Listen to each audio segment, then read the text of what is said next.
Tara, umpisa na natin ang renovation ng Artel building.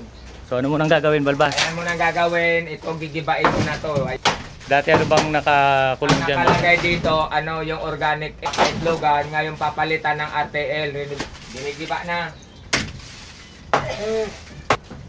So ilang heads po, Balbas, ang ikakarga dito? 300. Ngayon, abangan nyo ang renovation ng lalagyan ng RTL. Hoy, ba't mo magaba ka rin building, Balbas? Kasi hulkugan ang bangka niya.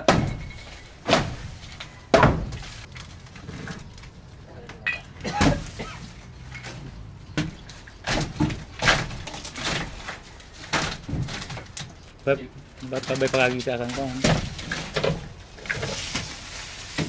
Ngayon, papalitan namin yung mga poste kasi inaanay na. Dapat bago. Anaw. Ilang poste yung papalitan mo, Balbas? Mga ano yan eh. 1, 2, 3, 4. Para maganda. Bago lahat ang poste. So ayos mo to, Balbas? No? So tatanggalin mo to? Tatanggalin yan.